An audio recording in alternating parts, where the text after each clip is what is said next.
Hey there, welcome to LSAT Demon Daily. I'm Nathan Fox, that's Ben Olson. We're the co-founders of LSATdemon.com and our weekly podcast, Thinking LSAT. We've got an email here from Negotiating Nick. Okay. Hey, Demon. I know generally the best time to apply is as early as possible. However, certain schools such as Wash U send offers quite early compared to other top schools. Therefore, there's a good chance you will be negotiating before you have most, if not any, offers. How do you reconcile this for optimal application timing?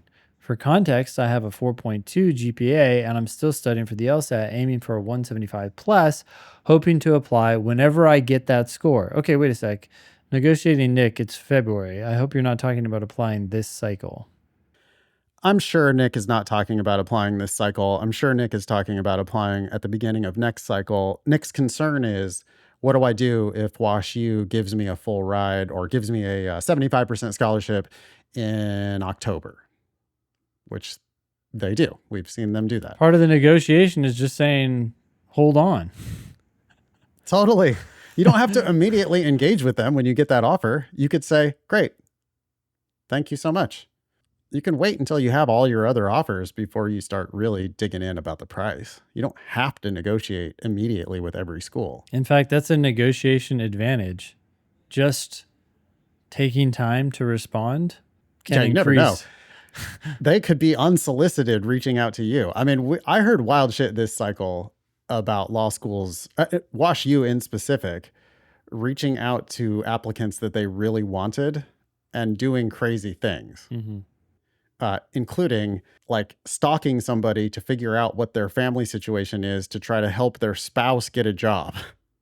Wow. How did they get that information? Maybe got it out of the application. Could have been that information was disclosed in an interview or in some of the application materials. Yeah. But still crazy. The point is, they were like actually going on LinkedIn and looking for trying to get a job for this applicant's wife. Wow. Who works in a very specific field.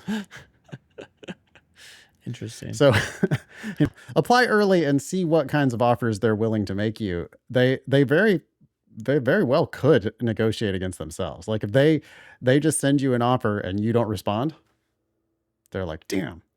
Wasn't good enough. Yeah. Hoping they were going to just bite. Next thing you know, they're reaching out to you again like, wow, we really like your 4.2 GPA and your 175 plus. We were able to find more money somewhere. 100%. We secured this additional funding for scholarships. This just opened up.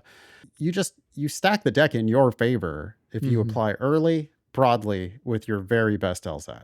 Yeah. Then you just let them come to you. And when they start giving you things like deadlines to accept and all that, you just push it. You just say, I can't. What? How am I supposed to do that? I'm waiting for these other offers. And see what they say.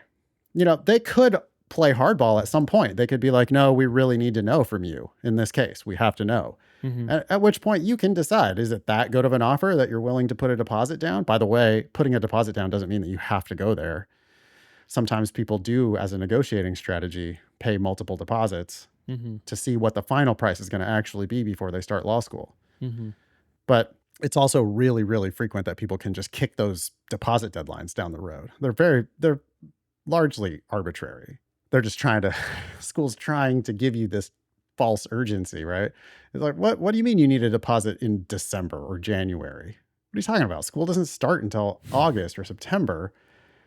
And so many schools don't even give offers. Like I don't know if you've heard, Ben, but I got one like yesterday from some Demon student who had gotten into Yale. I mean, if Yale's not giving offers until the end of February, then Nick doesn't need to commit to anybody until the end of February because Nick's got Yale type numbers. And you literally just say that back to them. Sorry, I'm still waiting to hear back from fucking Yale, which is part of your negotiation. They're like, oh shit, they're contemplating Yale. We have to do better than Yale. We knew that Nick had Yale numbers. We didn't know that Nick was actually going to apply to Yale. Or wait for their response. Yeah. Thank you, Nick. Hopefully that's helpful. Email daily@lsatdemon.com if you would like to ask us a question or share some LSAT or law school admissions news. Thanks for listening.